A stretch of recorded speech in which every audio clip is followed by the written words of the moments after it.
Oke, silakan. Assalamualaikum warahmatullahi wabarakatuh. Om Swastiastu, Nama Budaya, Salam Kebajikan, dan selamat pagi Bapak Ibu yang saya hormati. Hari ini kita berada di ruangan kantor dalam kegiatan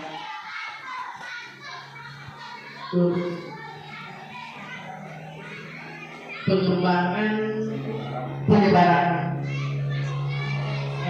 CGP kita, yaitu Ibu Kadek Juniatin dalam modul 1.4 pengembangan budaya positif dalam kegiatan CGP. Bapak Ibu yang saya hormati, di sini ada kawan kita melakukan pembimbingan tentang budaya positif.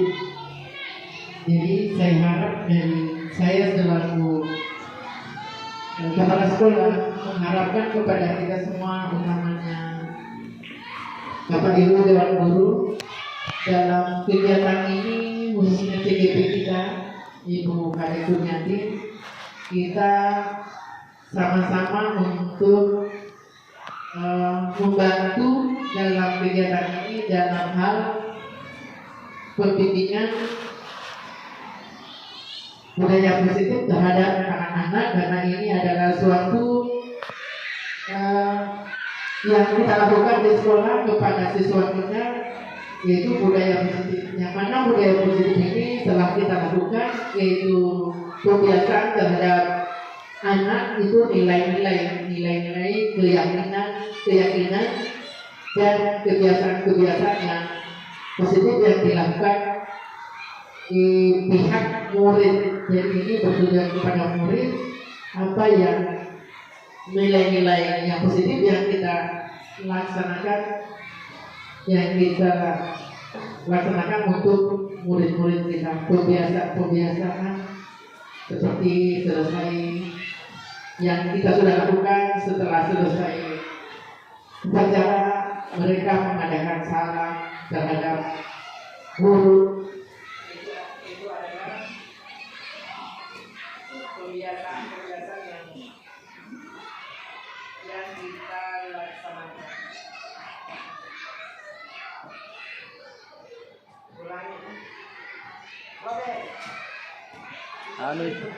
Harapan kita semua bahwa kegiatan ini kita mendukung secara penuh agar dalam proses pembiasaan, proses disiplin nilai-nilai positif itu terlaksana dengan baik. Jadi saya harapkan kita semua, khususnya Dewan Guru, apalagi dengan kegiatan CGP ini, kita sama-sama mengawal anak-anak kita dalam hal untuk nilai-nilai itu, budaya positif itu yang ada di sana itu nilai-nilai keyakinan dan kebiasaan. Jadi itu yang akan kita lakukan dalam hal budaya positif. Semoga kawan kita ini, Ibu Kadek Juniatin, dalam proses CGP untuk angkatan 7 dapat terlaksana berjalan dengan lancar. Mungkin itu dari harapan saya selaku kepala sekolah, untuk kita semua Dewan Guru dapat mendukung penuh kepada saudara kita Ibu Kadek Juniatin. Demikian dari saya pengantar, lebih dan kurangnya mohon maaf. Wassalamualaikum warahmatullahi wabarakatuh. Om Santi Om.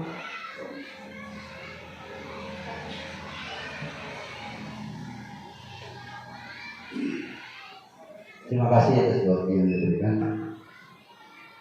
Assalamualaikum warahmatullahi wabarakatuh.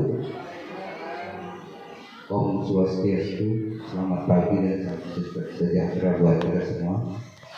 Pertama-tama, marilah kita senantiasa memanjatkan puji dan syukur atas kehadiran Tuhan Yang Maha Kuasa, yang mana mana di pagi hari ini kita masih diberikan kekuatan, kesehatan sehingga dapat berkumpul dari kantor SD 3 Finlandia ini dalam rangka ikut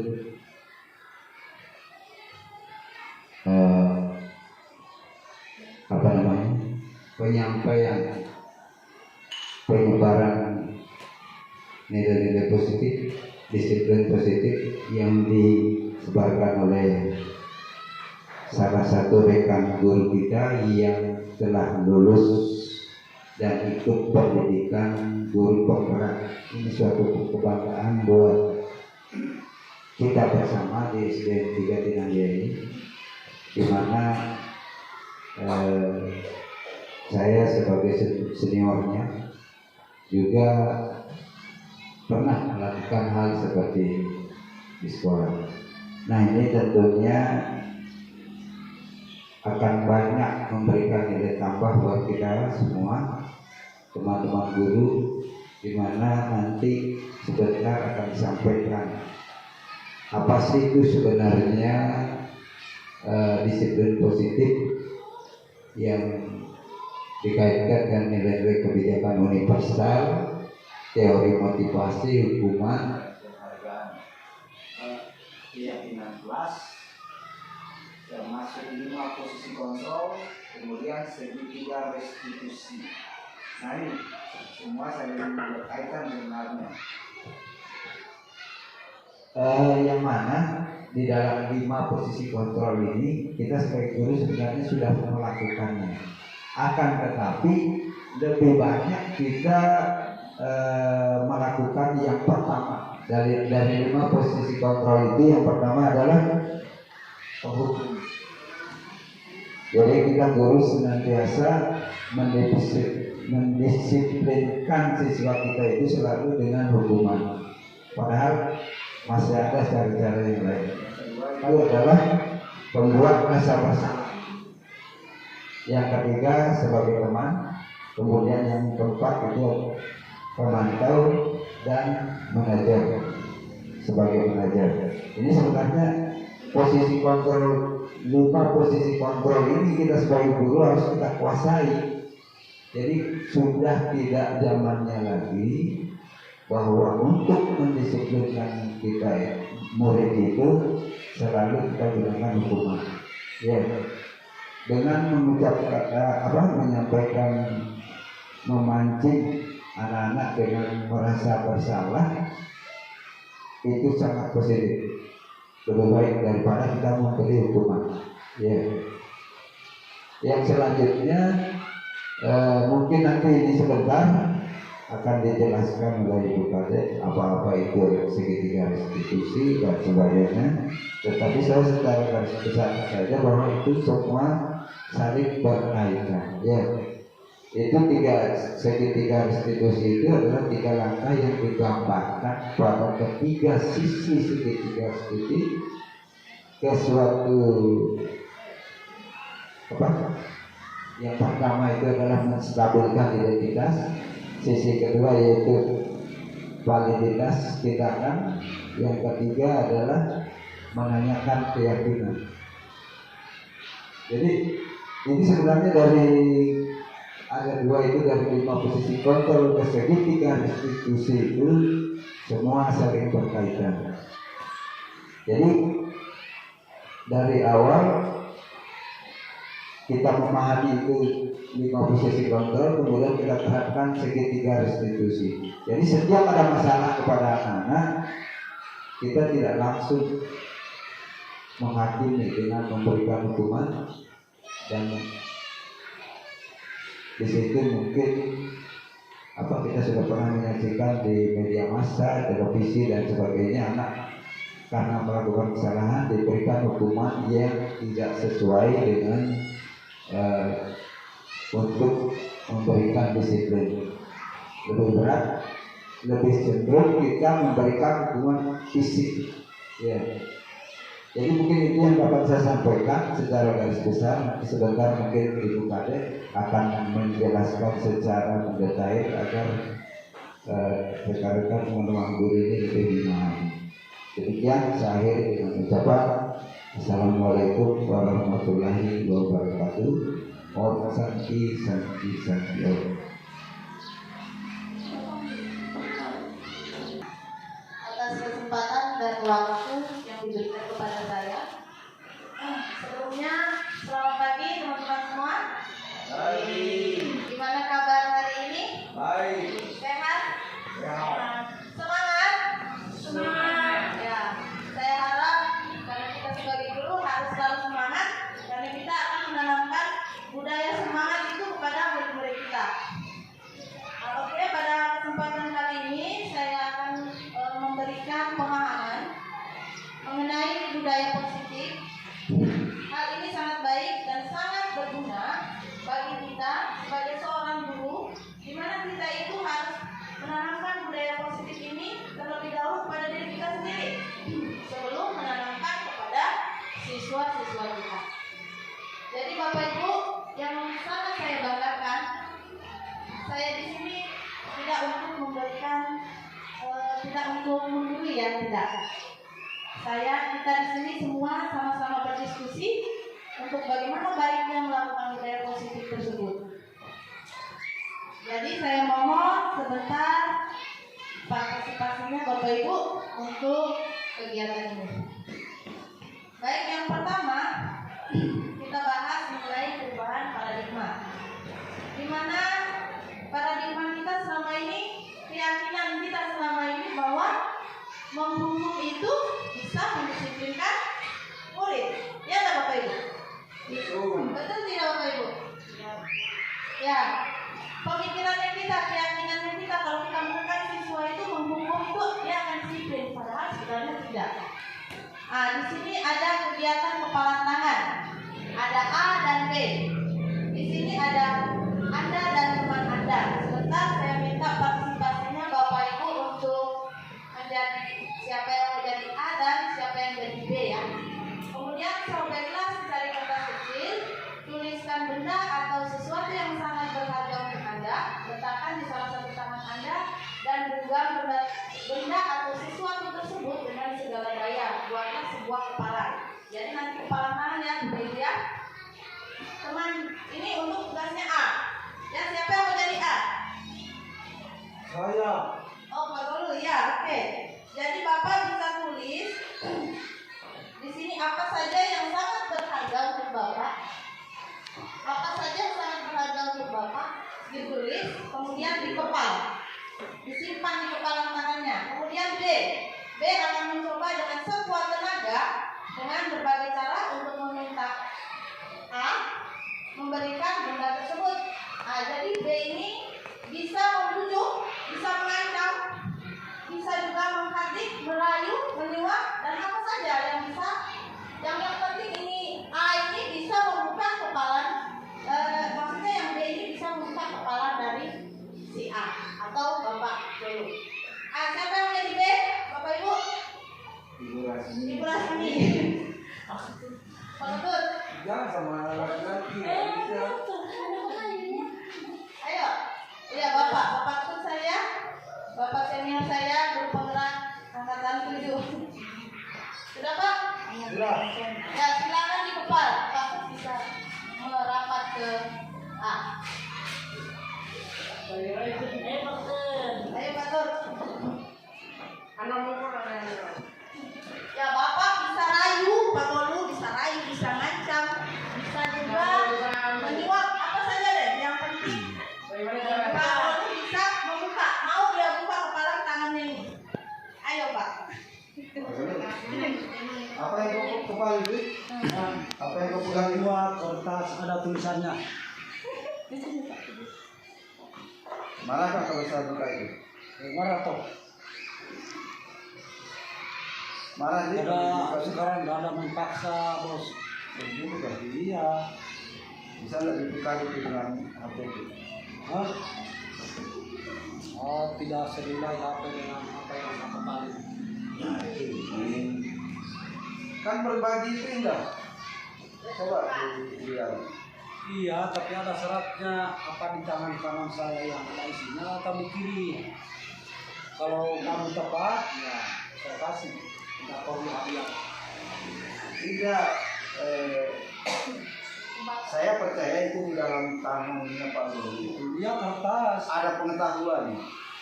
Berbagi pengetahuan itu sangat mulia. Ada. Berbagi dong. Namanya di dalam Ya, kelas. supaya beramal juga kan harus dibagi itu.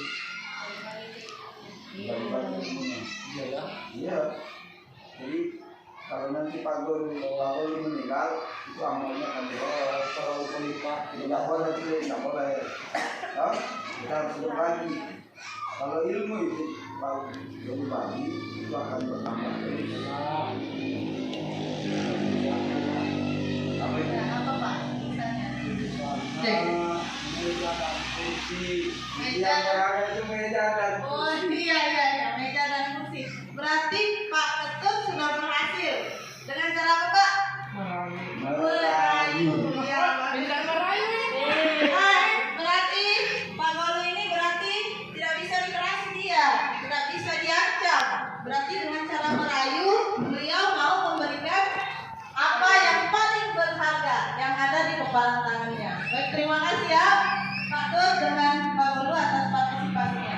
Jadi ini menandakan atau mencontohkan bahwa anggap saja Pak Golu ini siswa, kemudian Pak Ketut tadi guru. Nah, gimana caranya merayu murid ini biar mau ikut dengan apa yang kita mau? Ya, dengan cara bisa merayu, bisa juga mengancam. Tapi untuk mengancam kebanyakan orang tidak mau ya. Pasti dia marah itu kalau diancam.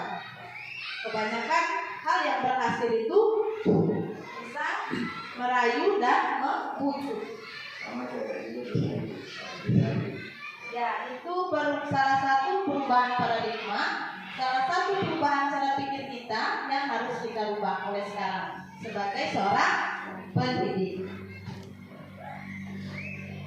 Kemudian untuk melakukan perubahan paradigma ini, kita memerlukan beberapa ilusi, yaitu yang pertama ilusi guru mengontrol murid yang tadi seperti yang dipraktikkan oleh Bapak Guru dengan Pak Ketut.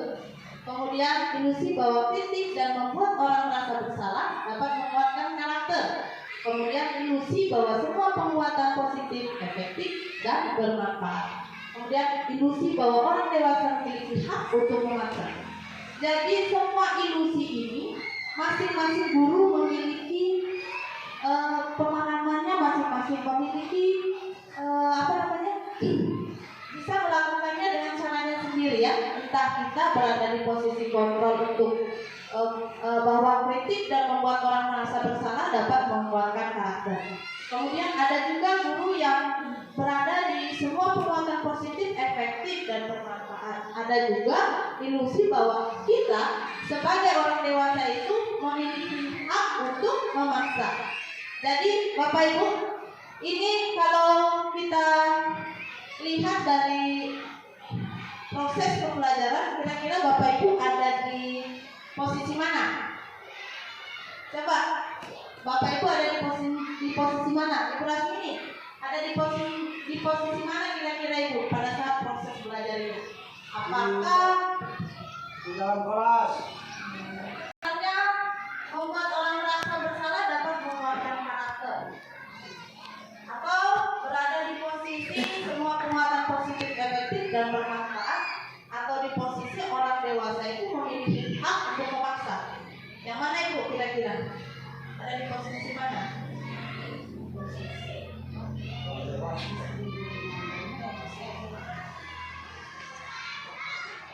Posisi ilusi guru mengontrol murid. Yang terakhir ini semua orang dewasa memiliki hak utama. Misalnya apa? Mana? Misalnya Memaksa.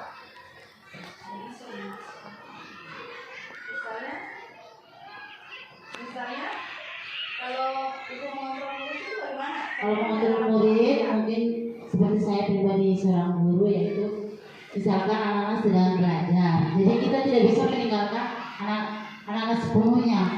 Jadi kita selalu mengontrol murid itu, walaupun dia belajar apa, seperti apa, kita selalu mengontrol supaya meskipun murid itu belajar sesuai dengan keinginannya, tapi kita tetap harus mengontrol. dari teman yang dimana posisinya itu ilusi mengontrol murid. Jadi proses pembelajarannya itu dia mengontrol penuh murid di situ dalam proses pembelajaran. Kemudian kita lanjut lagi yang untuk paradigma atau stimulus respon, teori kontrol dan teori pilihan. Jadi siapa sesungguhnya yang memiliki kontrol? Nah, di sini tentu kita ya Bapak Ibu sebagai orang dewasa atau guru di kelas. Jadi ubahlah paradigma kita itu dari stimulus respon menjadi teori kontrol atau pilihan. Misalnya kita mencoba mengubah orang agar berpandangan sama dengan kita, itu yang stimulus respon. Sedangkan teori kontrol itu kita berusaha memahami pandangan orang lain tentang dunia. Nah, kemudian yang kedua, perilaku buruk dilihat sebagai suatu kesalahan. Sedangkan untuk teori kontrol, semua perilaku memiliki tujuan. Untuk yang ketiga, orang lain bisa mengontrol saya. Sedangkan untuk teori kontrolnya hanya Anda yang bisa mengontrol diri Anda. Saya bisa mengontrol orang lain, Anda tidak bisa mengontrol orang lain. Kemudian memaksakan Anda pada saat bujukan gagal, kolaborasi dan konsensus menciptakan pilihan-pilihan baru. Nah, kemudian untuk model berpikir menang kalah. Sedangkan untuk teori kontrol dia model berpikirnya menang-menang. Jadi kita di sini yang mana kita harus pilih? Apakah itu teori kontrol stimulus respon atau teori kontrol pilihan? Yang mana kira-kira Bapak Ibu yang baik untuk dilakukan kepada siswa kita? Teori kontrol pilihan. Iya. Kita harus merubah paradigma kita dari stimulus respon, kita merubah menjadi teori kontrol pilihan. Karena di sini jika kita memahami pandangan orang tentang dunia, maka kita akan lebih mudah untuk menyalurkan keinginan kita sehingga dia bisa mengikuti keinginan kita itu secara dia pikir tidak harus memaksa. Jadi kita menyamakan dulu persepsi dia dengan kita mengenai dunia. Kemudian model berpikirnya jadi menang-menang ya Bapak Ibu, bukan kalah-menang. Kalau di stimulus respon ini pikirannya menang kalah. Ya, misalnya kalau kita yang menang ya teman kita yang kalah. Toh? Ya, kan jadi kesannya kita memaksa.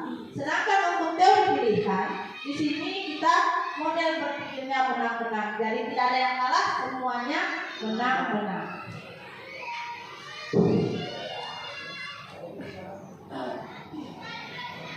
Di sini struktur dari disiplin positif dari teori kontrol pilihan Dr. William Glasser. Di mana di sini kita lihat bahwa Anda tidak bisa mengontrol orang lain, hanya Anda yang bisa mengontrol diri Anda. Ini teori pilihannya ya. Jadi semua perilaku memiliki tujuan. Di situ semua menggambarkan bahwa segala sesuatu yang kita lakukan itu memiliki tujuan.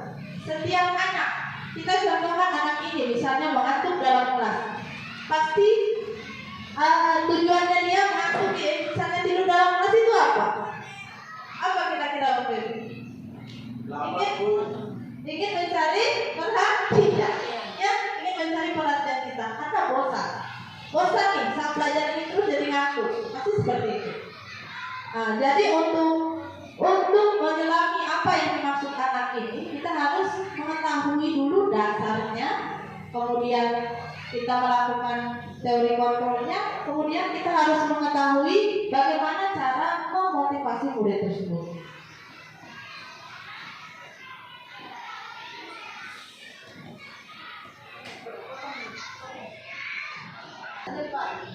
Action. Kemudian selanjutnya Bapak Ibu kita bahas mengenai nilai-nilai kebajikan universal. Di sini kebajikan nilai-nilai universal menurut Dr. William Glasser itu pada teori kontrol 1984 ini berkaitan dengan profil pelajar Pancasila. Saya pikir Bapak Ibu sudah mempelajari mengenai profil pelajar Pancasila yang melakukan Merdeka Belajar ya. Sekarang kan memang kita belum full semua kelas, tapi kita sudah mulai pelajarinya dari IKN ya Bapak Ibu ya. Di sini terdiri dari bertakwa kepada Tuhan Yang Maha Esa dan berakhlak mulia. Kemudian mandiri, bernalar kritis, berkebinekaan global, bergotong royong dan kreatif.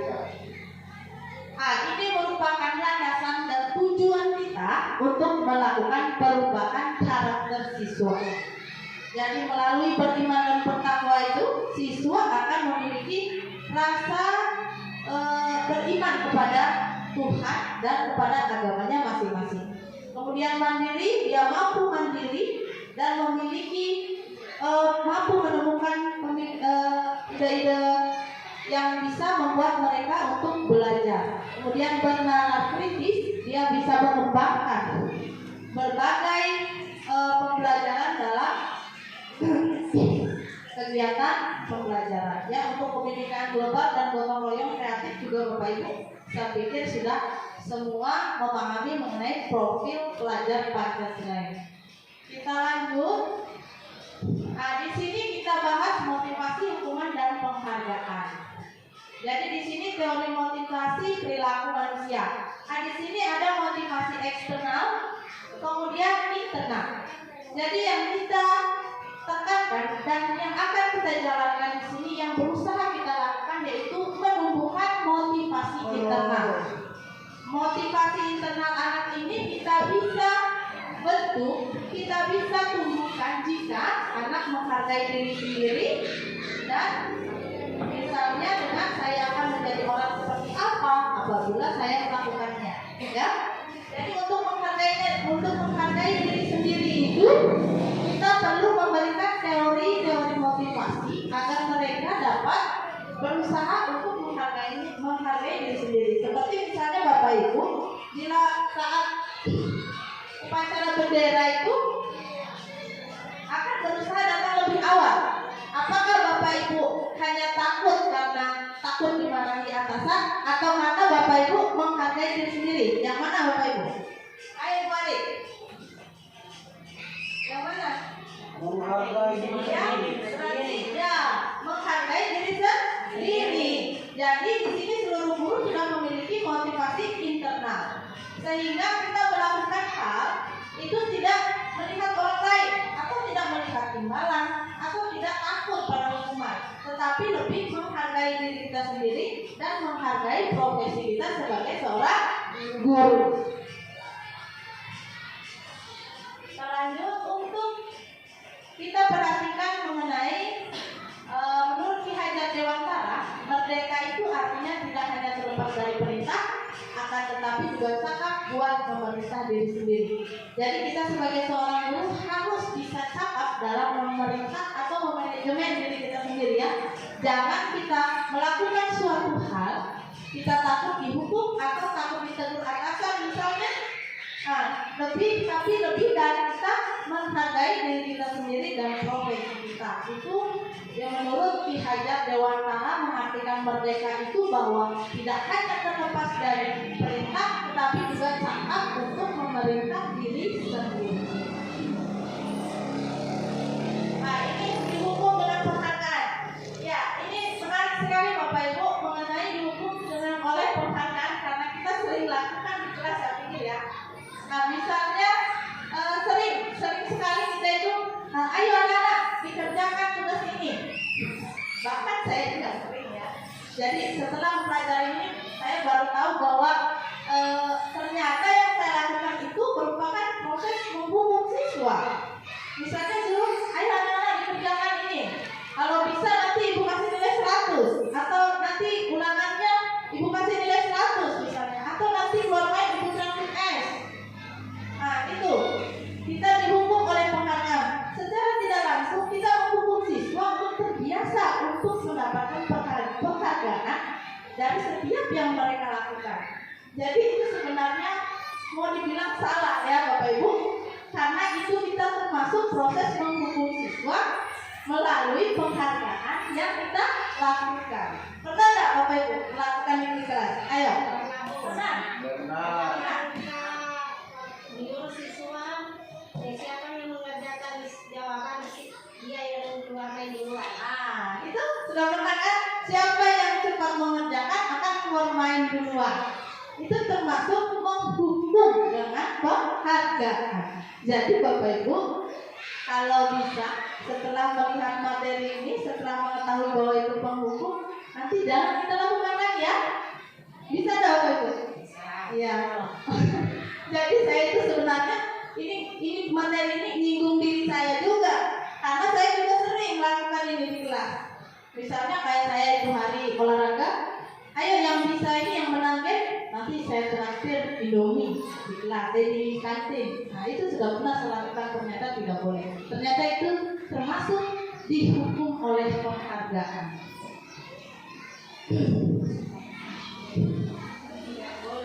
Nah, kemudian bentuk program kebajikan apresiasi.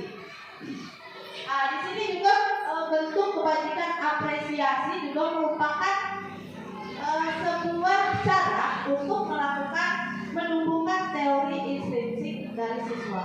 Kemudian yang pertama yang bisa kita lakukan itu memberi pengakuan secara khusus. Pengakuan secara khusus itu bisa kita lakukan khusus dan jangan depan teman-temannya. Nah, sama juga pengakuan secara pribadi. Kemudian pengakuan kepada semua murid dan memberi pengakuan secara konsisten fokus pada proses. Nah, di sini kalau kita ingin memberikan pengakuan, kita harus ingat jangan kita memberikan pengakuan itu depan siswa yang misalnya kurang. Kadang kita bilang, oh hebat sekali anak ini. Nah, jadi yang lain merasa misalnya yang satu salah, kita bilang, oh salah kamu. Tidak bisa seperti itu Bapak. Tetap kita harus hargai apa yang menjadi pendapat siswa. Jadi misalnya dia memang salah, kita lakukan luar biasa. Nanti kita berikan pemahaman bersama ya, karena bisa kita lakukan seperti itu. Nah, jadi jangan berikan pengakuan itu yang berlebihan kepada siswa yang memang pintar. Jangan juga mengucilkan siswa yang kurang pemahamannya. Jadi tidak ada siswa yang bodoh, tidak ada itu siswa yang namanya nakal. Semua siswa memiliki karakternya masing-masing, memiliki keunikannya masing-masing. Jadi itu yang harus kita lihat dan kita berikan bimbingan.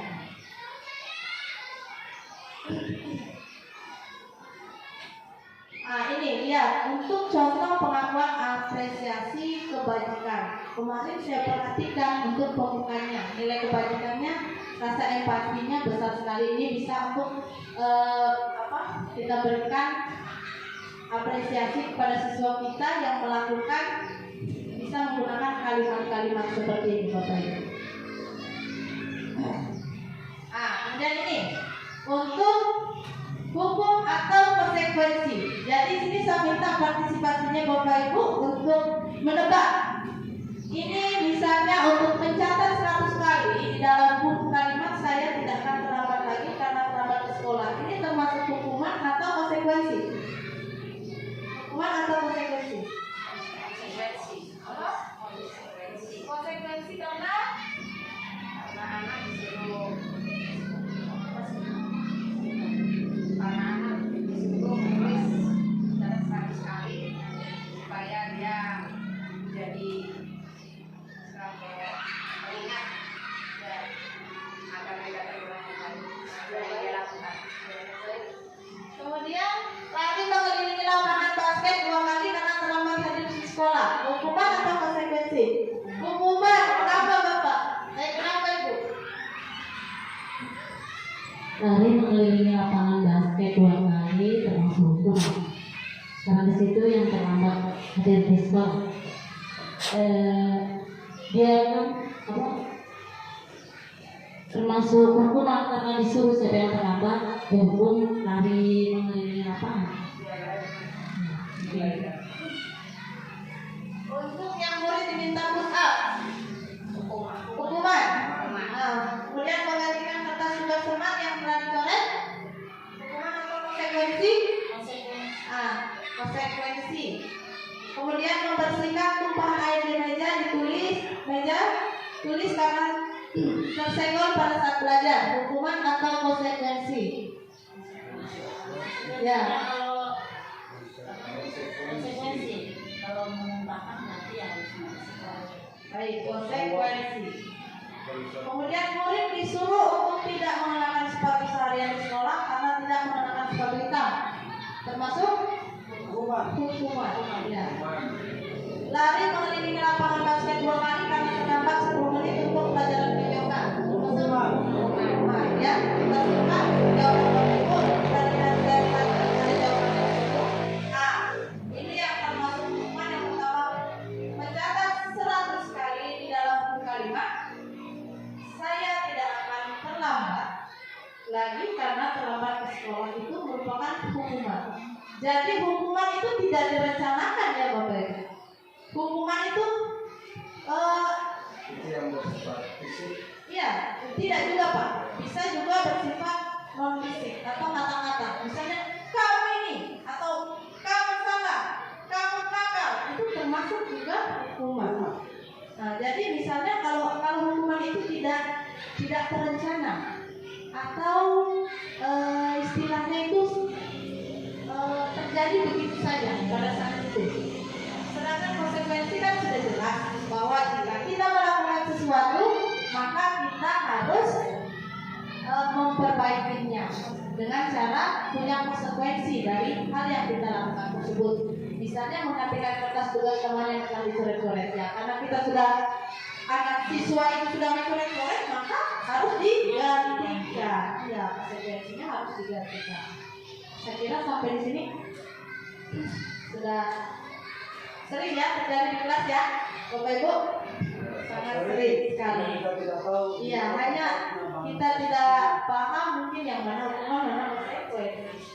Jadi di sini inilah gunanya untuk kita berdiskusi, mengetahui bersama, belajar bersama untuk sama-sama mengetahui yang mana termasuk hukuman, mana itu konsekuensi. Nah, ini untuk perbedaan hukuman dan konsekuensi ya. Saya kira sudah saya jelaskan tadi. Jadi untuk hukuman itu biasanya anak-anak itu akan membenci. Semakin kita hukum maka dia akan membenci peraturan tersebut atau membenci kedisiplinan tersebut. Sedangkan untuk konsekuensi, anak akan lebih menghargai disiplin. Jadi dia mampu bertanggung jawab atas apa yang dia lakukan. Jadi tidak istilahnya dia itu diberi kesempatan untuk memperbaiki diri kalau konsekuensi. Sedangkan hukuman kan tidak. Kalau sudah salah ya dihukum gitu. Jadi itulah yang hal paling buruknya dari menerapkan hukuman ini. Kemudian dapat mendorong anak menyakiti diri sendiri ya Bapak Ibu. Sangat mendorong anak menyakiti diri sendiri. Anak-anak yang misalnya kurang sosialisasinya itu akan merasa takut atau bahkan tidak mau sekolah lagi setelah dihukum itu. Sering kan kita lihat takut dia karena nanti dihukum lagi. Dia tidak diberi kesempatan sama sekali untuk menjelaskan dirinya. Sedangkan untuk konsekuensi dia akan mendorong anak agar mudah menyesuaikan diri. Nah, disinilah yang menjadi pertimbangan kita dalam melakukan proses memberikan penghukuman kepada siswa. Nah, di sini efeknya itu marah, rasa bersalah, kemudian dipermalukan, merasa tidak dihargai. Iya, karena kalau kita menghukum siswa itu kita sering tidak lihat bahwa dia nantinya akan dipermalukan di situ, akan diejek sama temannya karena habis dihukum. Nah, di situ dia akan merasa malu, marah dia. Kemudian kita saja Bapak Ibu pasti misalnya kita ditegur oleh orang kita di depan kepada teman-teman pasti marah kan? Pasti merasa tidak dihargai, merasa nantinya kita malu sama teman-teman yang lain. Begitu juga anak-anak kita. Sedangkan untuk konsekuensi sendiri itu hanya dilarang membuat tidak nyaman, diasingkan untuk sementara waktu. Jadi tidak separah efeknya saat kita melakukan hukuman kepada siswa. Jadi efeknya itu tidak terlalu berat ya, tidak terlalu mencoreng karakter siswa itu sendiri. Nah di sini kita lanjut untuk membahas restitusi. Nah, tadi berhubungan dengan memberikan penghukuman siswa. Jadi dengan cara restitusi sendiri ini kita dapat membentuk karakter siswa itu lebih kuat lagi. Nah, di sini restitusi adalah proses menciptakan kondisi bagi murid untuk memperbaiki kesalahan mereka sehingga mereka bisa kembali pada kelompok mereka dengan karakter lebih kuat. Restitusi juga merupakan proses kolaboratif yang mengajarkan murid untuk mencari solusi untuk masalah mereka dan membantu murid berpikir tentang orang seperti apa yang mereka inginkan menjadi tujuan mulia dan bagaimana mereka harus memperlakukan orang lain. Nah, di sini diajar siswa itu untuk menghargai orang lain dan menghargai dirinya sendiri. Di sini ada identitas gagal dari hukuman. Nah, yang tadi kita bahas kan sudah hukuman dan konsekuensi. Jadi hukuman itu akan menciptakan identitas gagal pada siswa ya Bapak Ibu. Peraturan itu dianggap itu harus. Misalnya nanti saya pakai baju baju olahraga pada saat dalam olahraga itu harus. Tanpa nanti dia tidak bisa menjelaskan lagi, misalnya dia salah menggunakan seragam, dia tidak ada waktu untuk menjelaskan sehingga hasilnya akan dihukum. Nah, seperti itu. Kemudian di sini ada sesuatu yang menyakitkan harus terjadi, itu hukuman. Pasti akan menyakiti diri siswa, menyakiti hati siswa saat kita melakukan hukuman. Kemudian tidak nyaman untuk murid anak untuk jangka waktu panjang. Iya, malunya itu loh. Pasti siswa itu merasa malu dalam jangka panjang. Sangat terpukul dia kalau habis dihukum itu. Misalnya kayak saya pribadi pernah juga dihukum itu di tendang sampai sekarang Bapak Ibu. Saya ingat pernah dipukul tangan saya gara-gara teman saya menyontek. Sampai sekarang saya ingat, sama gurunya pun sampai sekarang saya ingat. Jadi itu ya, itu dampaknya bagi siswa itu sangat jangka panjang ya. Kemudian korban mendapatkan keadilan. Iya, memang benar korban mendapat keadilan, sedangkan yang dihukum ini apa? Pasti dia akan malu sepanjang hidupnya ya. Kemudian konsekuensi suatu yang harus terjadi karena harus bertanggung jawab atas apa yang dia lakukan. Murid memang dibuat tidak nyaman, tapi jangka waktunya pendek. Kemudian murid akan menghormati peraturan itu untuk konsekuensi. Sedangkan untuk restitusi sendiri, di sini merupakan cara paling baik untuk melakukan keadilan kepada siswa. Di mana restitusi ini merupakan pilihan. Jadi siswa memiliki waktu untuk memilih, kamu ini mau jadi seperti apa, kamu ini melakukan ini atas dasar apa. Nah, seperti itu. Kemudian menguatkan untuk murid anak dalam jangka waktu panjang. Jadi dia akan tumbuh menjadi siswa itu yang bisa karakternya itu lebih kuat dalam menghadapi segala masalah. Sedangkan untuk masalahnya sendiri akan terpecahkan masalahnya, karena kita tahu nanti dari hasil pengamatan kita akan tahu ini anak melakukan kesalahan atas dasar apa. Nah, di situ kita akan cari jalan keluarnya bersama siswa tersebut. Di sini juga ada kata apa yang kamu yakini, apa yang bisa kamu lakukan untuk memperbaiki masalah ini. Nah, ini salah satu cara untuk memberikan pilihan kepada siswa kita bahwa dia itu bisa memilih, kamu ini ingin jadi seperti apa, kamu yang apa yang nilai-nilai yang kamu yakini sehingga kamu melakukan hal seperti itu. Kemudian murid atau anak akan menghormati dirinya sendiri dan orang lain. Ini sangat positif dan berhubungan langsung dengan membudayakan nilai-nilai positif kita dalam lingkungan sekolah ya Bapak Ibu. Ini ciri-ciri restitusi. Kira-kira Bapak Ibu sudah pernah belum melakukan ini di kelas? Sudah pernah belum Bapak Ibu? Kira-kira ciri-cirinya restitusi bukan untuk menebus kesalahan, namun untuk belajar dari kesalahan. Saya contohkan mungkin sebelum kita lihat segitiga restitusi, saya ingin partisipasinya lagi nih Bapak Ibu untuk maju di depan. Siapa yang mau jadi guru dan siswa? Siapa yang menjadi guru? Betul dah, ikhlas ini saja. Ayolah Bu. Maju. Menjadi murid. Coba Ibu siapa? Bu. Siapa? Ibu Ani. Ibu Juhani. Ibu Juhani jadi gurunya. Coba. Ayo. Kita mau lihat bagaimana selama ini mengadili siswa itu seperti apa. Sebelum kita lihat cara-cara restitusi. Pak Golu gurunya. Ya Pak. Pak Golu gurunya. Oh, Pak Golu gurunya. Ya oke. Pak Golu gurunya, Ibu Rasmini muridnya. Misalnya nih Pak, siswa kita itu terlambat. Terus jam olahraga, pakaiannya pramuka. Jadi Bapak hukumnya gimana Pak? Atau mengadilinya seperti apa? Ini muridnya Pak, ini murid nakalnya Pak. Ayo Pak silakan. Bapak sini Pak, ayo Mama aja Pak. Jangan cubit makanya ya.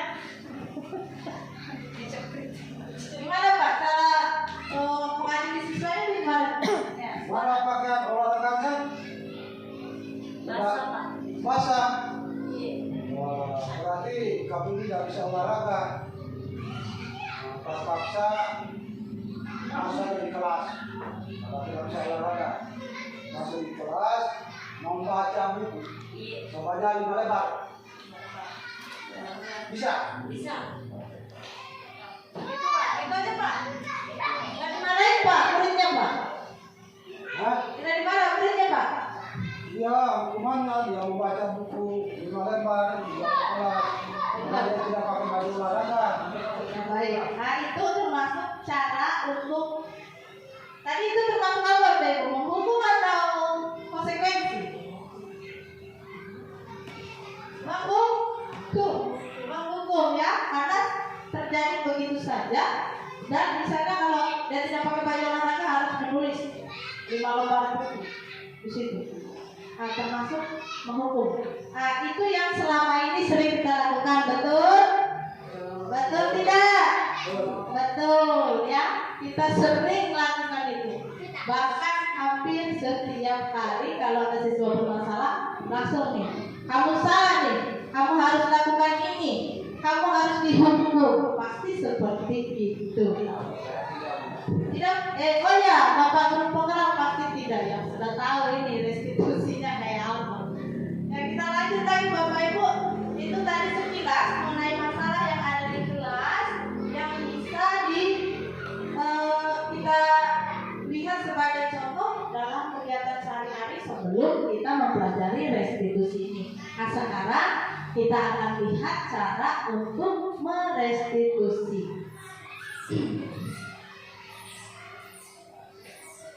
Nah, sebelum melakukan restitusi, kita perlu melakukan yang namanya membentuk keyakinan kelas dulu. Harus punya keyakinan kelas dulu Bapak Ibu. Jadi harus membentuk yang namanya apa sih yang diyakini siswa dan kita sendiri di dalam kelas. Sudah ada keyakinan kelasnya? Ibu guru kelas nih, iya, Ibu guru kelas 3 sudah ada. Kelas 5 gimana Pak? Sudah ada. Kelas 4 gimana Pak? Sudah ada juga. Saya yakin di sini semua gurunya profesional, sudah memiliki keyakinan kelas. Adapun yang belum, nanti bisa mulai dibuat ya Bapak Ibu. Kita lanjut. Mengapa tidak peraturan saja? Mengapa harus keyakinan kelas? Iya, karena kalau peraturan itu sifatnya kaku sekali. Peraturan itu harus. Sedangkan keyakinan itu memiliki kata-kata positif, misalnya datang tepat waktu, atau menghargai guru sedang menjelaskan, atau saling menghargai antara siswa dan guru. Itu bisa menjadi sebuah keyakinan. Menjaga kebersihan itu bisa menjadi keyakinan. Jadi jika siswa itu sudah yakin terhadap apa yang kita lakukan, maka dia akan bertanggung jawab. Ya tak? Betul? Iya, betul sekali. Pasti dia akan bertanggung jawab dengan apa yang telah dia yakini. Ya tak Bapak Ibu? Ya, jadi yang pertama yang kita lakukan adalah buat dulu Sehingga saat mereka melakukan pelanggaran, kita dapat tanyakan, apa pelanggaran apa, keyakinan kelas yang mana yang kamu langgar, seperti itu. Baik. Oh, dulu Pak.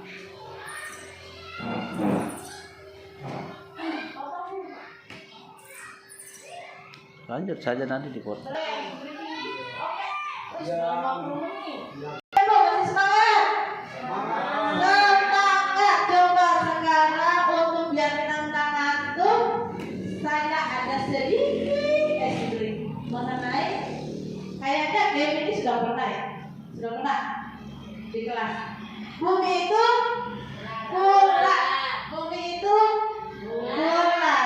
Kalau 6 sama dengan 1, 10 sama dengan 1, 88 sama dengan 4. Kalau 8 sama dengan berapa? 808 sama dengan berapa? 5. Ya, 5 apa yang dihitung Bapak Ibu? Ya, nolnya bulatnya ya. Selama ini kita ajarkan sama siswa pasti dia senang. Ngantuk, masih ngantuk enggak? Tidak tahu?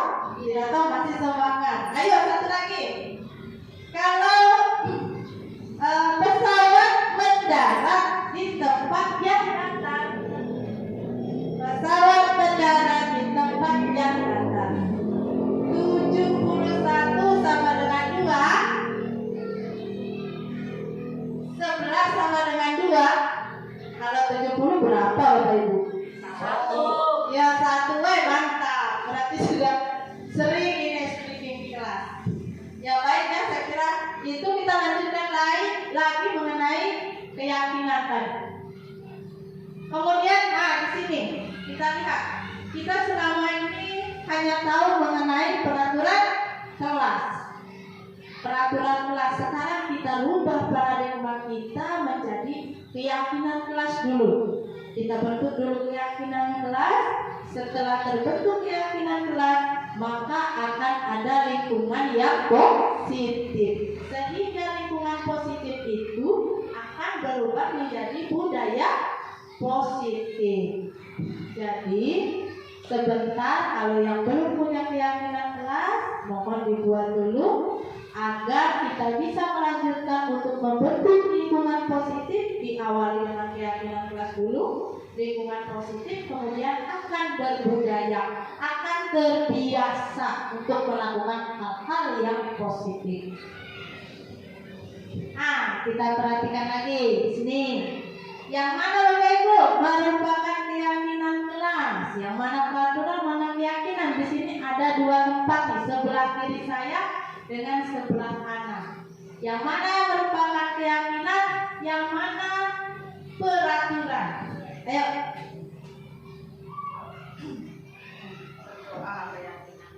Yang mana? Berdoa. Yang mana Ibu Guru? Ibu Guru kelas 2. Kesepakatan kelas. Iya. Semuanya kan sama-sama kesepakatan kelas.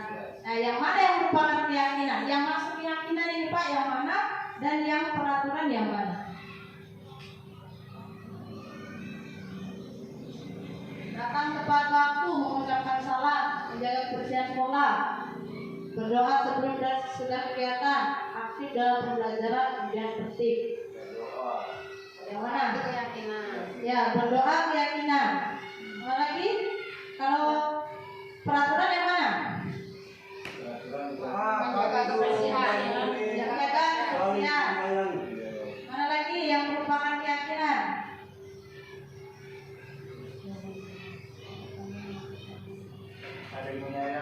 Saling menyayangi.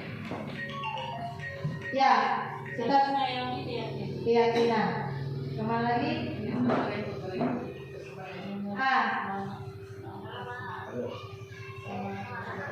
Memberikan semangat belajar, menjaga kebersihan. Nah, yang mana? Kalau menjaga kebersihan sekolah itu apa? Peraturan atau keyakinan? Ya, peraturan. Di sini kita simpan pertanyaannya Bapak Ibu. Ini sudah jelas. Bagian kiri saya ini merupakan peraturan. Sedangkan bagian kanan itu keyakinan.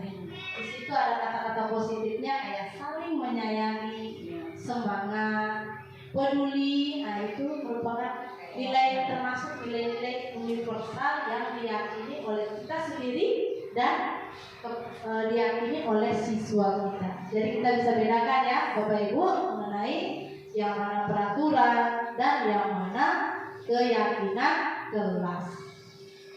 Baik, kita lanjut.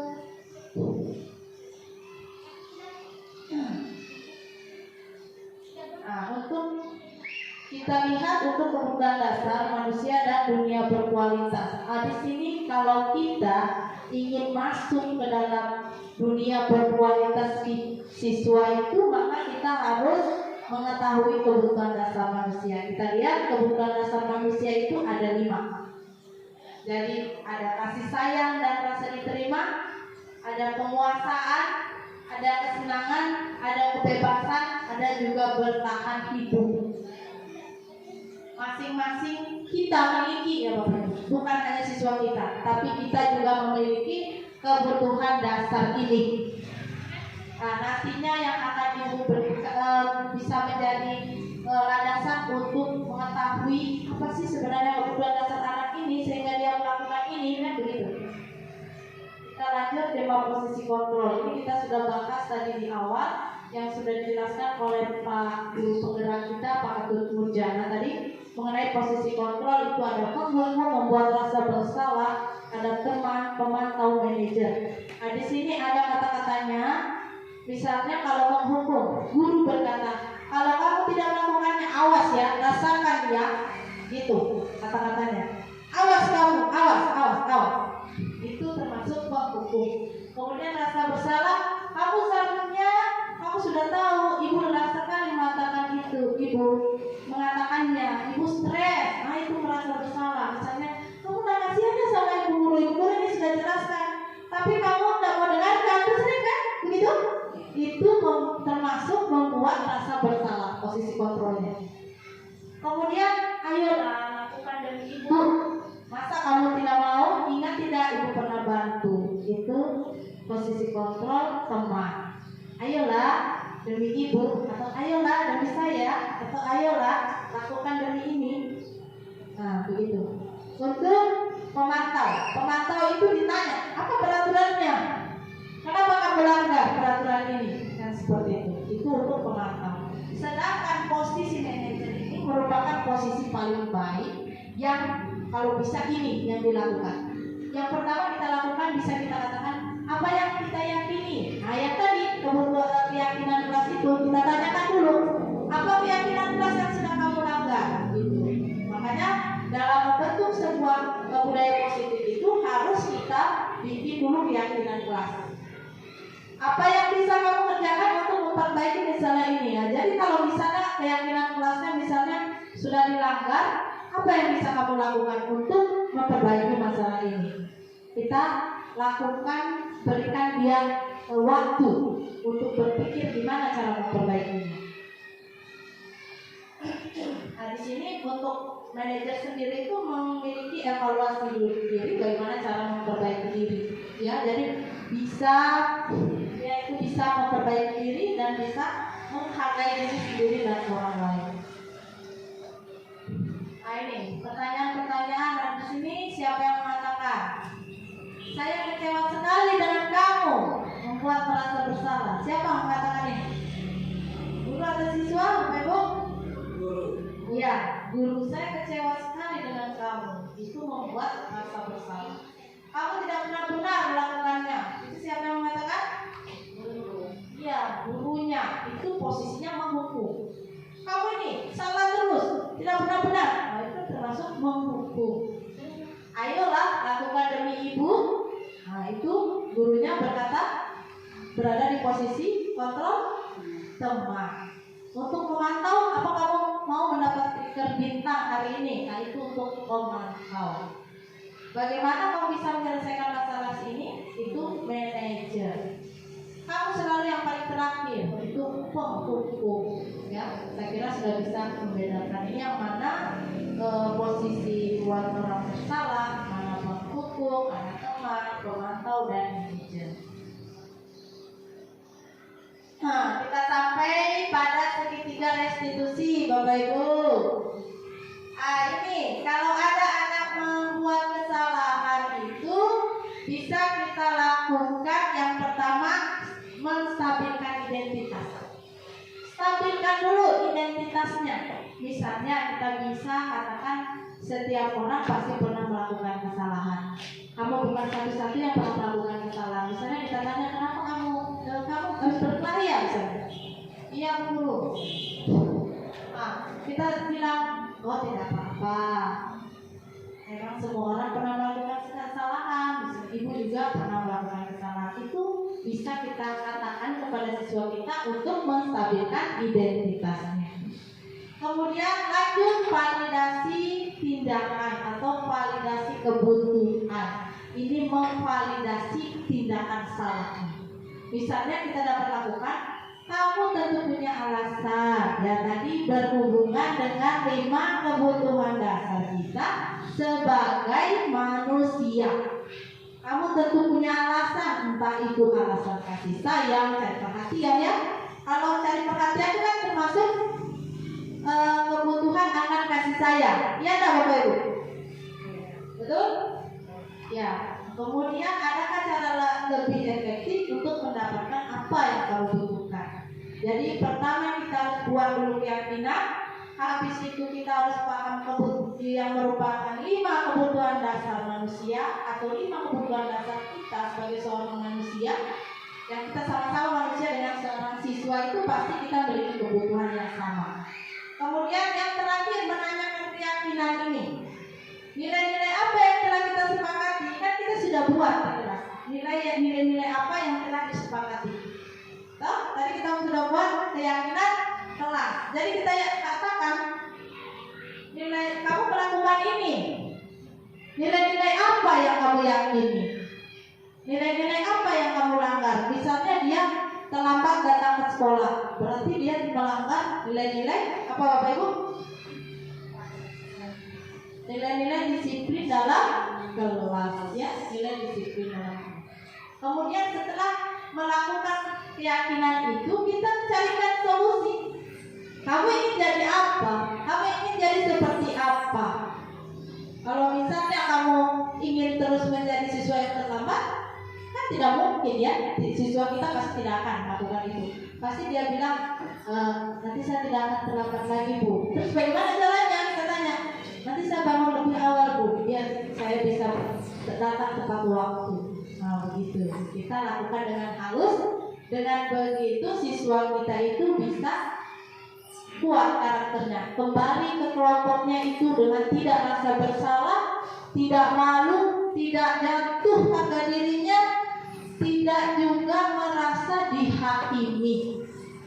Jadi dia bisa kembali ke kelompoknya dengan karakter yang lebih kuat, sehingga dia itu menanamkan dalam dirinya untuk saya tidak mau begini lagi lah. Ibu guru sudah kasih kesempatan saya mau berubah, masa saya tidak mau? Kan begitu. Beda kalau kita menghukum, jadinya kenapa saya dihukum terus ini? Dia akan benci itu, benci akan peraturan, bukan malah berubah, malah benci itu peraturan. Jadi dianggap ke sekolah itu sebagai sesuatu yang serem gitu, seram. Mau sekolah itu serem, belum apa-apa sudah dihukum, kan seperti itu. Nah, ini tadi untuk kata-kata saya sudah berikan ininya Bu, penjelasannya. Saya kira demikian Bapak Ibu materi yang bisa saya berikan mengenai budaya positif. Ada yang mau ditanyakan? Ada yang mau ditanyakan Bapak Ibu? Apa dulu? Ada. Apa Pak? Ayo. Terima kasih kesempatan yang diberikan. Ibu, selama ini di kelas kita sudah pernah lakukan seperti yang dipaparkan mulai dari awal tadi. Hanya kita belum bisa menempatkan posisinya di mana. Hanya ada sedikit